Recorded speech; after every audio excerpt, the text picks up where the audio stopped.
Quando dormimos mal, podemos confundir realidade com um sonho. Então, como podemos saber o que é real e o que não é? Para os cientistas, algo é considerado real se suas propriedades forem determinadas antes de serem medidas. Assim, a maçã pode ser verde mesmo quando ninguém está olhando para ela. No entanto, no mundo quântico, as coisas parecem seguir regras diferentes. 3 cientistas ganharam o prêmio Nobel por provar que nosso universo não é localmente real. Mas se nosso mundo não é real, que lugar é esse em que vivemos? Imagine 2 pessoas, Anna e Luke, localizados em lados opostos do nosso sistema solar. 2 moedas são enviadas do centro do sistema solar, cada uma direcionada a um observador. Enquanto as moedas se movem pelo espaço, elas estão girando de acordo com a mecânica quântica. É impossível prever de que lado a moeda irá cair. Os resultados são aleatórios. No entanto, quando Anna mede as cabeças, ela instantaneamente sabe que a moeda de Luke deveria ter caído em coroa. As chances de prever corretamente isso até 200 vezes seguidas são de 1 em 10 elevado a 60, o que é mais do que todos os átomos do nosso sistema solar. Mesmo que Anna e Luke estejam separados por bilhões de quilômetros, a mecânica quântica permite que Anna continue prevendo os resultados futuros de Luke, com base no que ela obteve, como se as moedas tivessem uma espécie de conexão telepática. Esse experimento de pensamento é conhecido como o paradoxo de Einstein-Podolsky-Rosen. Parece impossível e ainda assim é assim que o universo funciona. Como algo pode viajar mais rápido que a luz? Qual é o pixel da nossa realidade? E como o universo muda de previsível para aleatório? Os cientistas da mecânica quântica acreditavam que o mundo era determinista. Eles pensavam que, se soubessem certas propriedades sobre um sistema físico, poderiam determinar tudo sobre esse sistema no passado e no futuro. No entanto, os físicos descobriram um fenômeno chamado emaranhado quântico, que descreve um estado no qual 2 partículas ficam conectadas, independentemente de quão longe estão separadas. Isso pode não soar muito emocionante, mas imagine que isso funciona mesmo se o par emaranhado está em lados opostos do universo. Isso parece estranho mesmo no mundo da quântica. Geralmente, acreditamos que nada pode viajar mais rápido que a luz, o que significa que há um limite de quão rápido qualquer sinal pode viajar. No entanto, se você criar um par de partículas emaranhadas e enviá-las em direções opostas, aumentando a distância entre elas, e então medir o estado quântico de uma partícula, o estado quântico da outra partícula será determinado instantaneamente. Você pode imaginá-lo como 2 caixas, como uma contendo uma pedra branca e outra preta. Então, quando e onde quer que uma pessoa abra uma das caixas, eles conhecem imediatamente a pedra na outra caixa. Isso foi demonstrado em distâncias de centenas de quilômetros em intervalos de tempo de menos de 100 nanosegundos. Um nanosegundo é igual a 1 bilionésimo de um segundo. Então, se 2 partículas emaranhadas de alguma forma trocam informações, elas o fazem em velocidades milhares de vezes mais rápidas que a luz. Mas isso não é tudo. Se estivéssemos em uma escala que mede nosso peso, os cientistas mediriam as partículas para descobrir suas propriedades. No entanto, e se essas propriedades só forem determinadas no momento em que fossem medidas? Isso significaria que nosso universo não poderia ser local e real. Pelo menos uma, se não ambas, dessas premissas estaria errada. Definir a realidade é algo complicado de fazer. Não vemos partículas minúsculas, mas elas existem. Não podemos tocar o ar, mas ele está lá. Então, o que é real?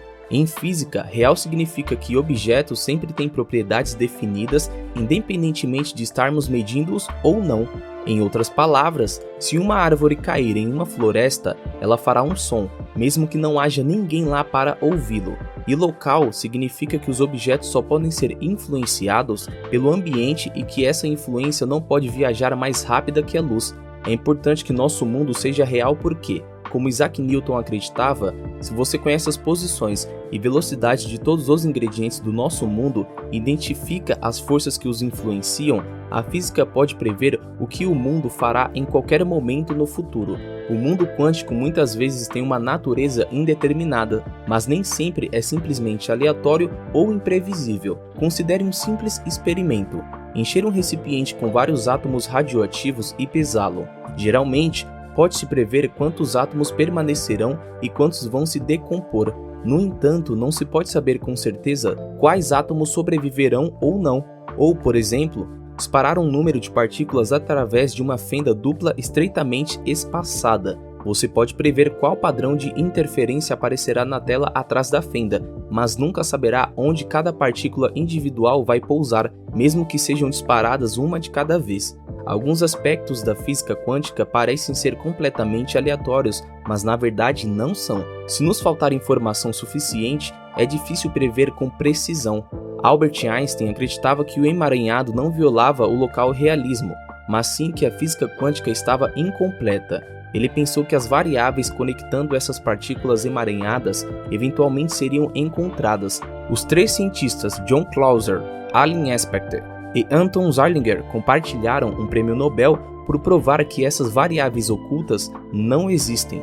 Os cientistas chegaram à conclusão de que uma partícula emaranhada não tem nenhuma propriedade até que alguém a meça e, portanto, essas propriedades não podem ser conhecidas ou adivinhadas por qualquer meio. Então, se o universo não é real, o que exatamente estamos vivendo e experimentando? Um grupo de físicos em Los Angeles criou uma nova teoria da realidade baseada em padrões periódicos ou cristais. Os cristais podem ter diferentes formas e dimensões, e um cristal dimensional superior pode ser projetado para criar um padrão em uma dimensão menor. O padrão resultante é chamado de quasi-cristal. Esses físicos criaram um quasi-cristal 3D a partir de um cristal 8D específico e projetado para 4D em um certo ângulo.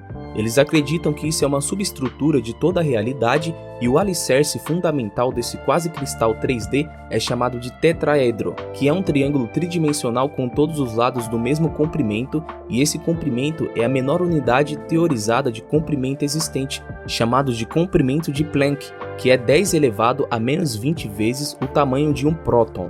Se um átomo fosse do tamanho do ar, o comprimento de Planck seria do tamanho de um próton. Aqui começa a ficar assustador. De acordo com sua teoria, assim como as telas digitais consistem nas menores unidades de pixels, um tetraedro é um pixel 3D da nossa realidade. Cada tetraedro tem apenas alguns estados em que pode existir, e um estado de um tetraedro define o estado de outros tetraedros que preenchem todo o espaço do universo. Mas se um tetraedro só pode estar em um estado específico em um determinado momento, quem ou o que dita o estado? Os físicos em todo o globo acreditam que a realidade é feita de informação, mas o que é a informação? A informação é o significado expresso através de símbolos, mas o significado nada mais é do que uma comparação ou uma capacidade de perceber algo relativo a outra coisa. Se assim for, a comparação e o significado exigem escolha, e em outras palavras, são conscientes, assim como sabemos as propriedades de uma partícula emaranhada quando medimos seu significado, ou a informação só pode existir quando é percebida ou medida. Se tudo isso é verdade, a verdadeira realidade pode ser um produto da consciência, mas também há outra ideia para a nossa existência, a hipótese de uma simulação, sugerida pelo filósofo de Oxford Nick Bostrom. Alguns cientistas acreditam que as chances de vivermos em uma realidade simulada são de 50%. Então, se de alguma forma fôssemos capazes de provar que estamos vivendo em uma simulação, como seria? Teríamos que começar com a ideia de que o hardware que criou a simulação não tem infinito poder de computação, porque senão não seria possível distinguir a nossa realidade da virtualmente criada. Em outras palavras, não seríamos capazes de notar falhas. Os cientistas estão procurando maneiras de fazer uma simulação se revelar com experimentos que criariam uma sobrecarga em um computador teórico com recursos finitos de computação. Enquanto isso, outros cientistas estão encontrando outras provas de que todo hardware de computação deixa um artefato de uma existência dentro da realidade simulada em que está rodando.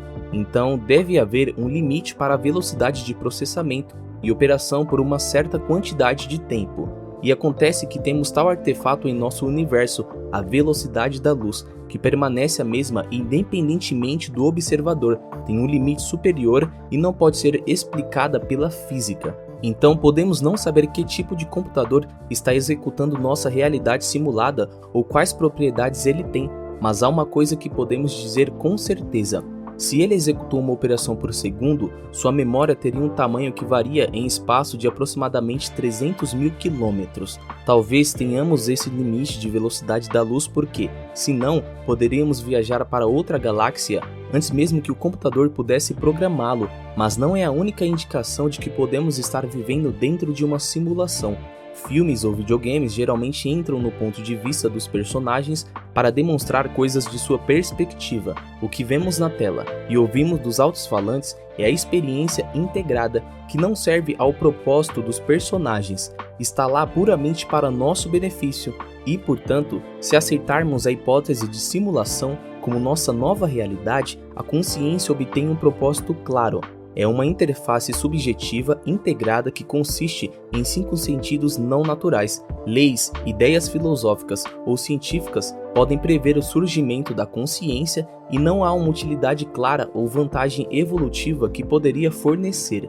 Então, parece que sua função principal é proporcionar uma experiência. No entanto, já que a experiência sem qualquer utilidade ou vantagem evolutiva é tão cara em termos de energia, deve servir a alguém mais como a um observador ou um jogador. Se um dia descobrirmos uma forma de simular seres conscientes, as chances de estarmos vivendo em uma realidade simulada seriam altas. Físicos da Universidade de Maryland já conseguiram simular um único núcleo de hélio, que é composto por 2 prótons e 2 nêutrons. Eles pensam que, se conseguirem simular um núcleo atômico hoje, talvez em 20 ou 30 anos, possam simular uma molécula e em 50 anos um objeto do tamanho de alguns centímetros. Se o progresso continuar, é possível que, daqui a 100 anos, os cientistas possam simular o cérebro humano. A questão é que, se estamos realmente vivendo em uma simulação, não estamos programados para fazer coisas, porque temos livre arbítrio. Talvez alguém quisesse ver o que faríamos sem nenhuma instrução e o que aconteceria. Talvez os longos anos que passamos experimentando em nossa realidade seriam apenas minutos para o criador da simulação. No entanto, dar a um personagem de jogo sua própria consciência é algo muito além de qualquer tecnologia que atualmente possuímos. Então, o que você acredita que é o universo e tudo o que não parece? Será que estamos vivendo em uma simulação? Deixe sua opinião aqui nos comentários e não esqueça de deixar o like no vídeo, se inscrever no canal e ativar o sininho para não perder nenhum vídeo.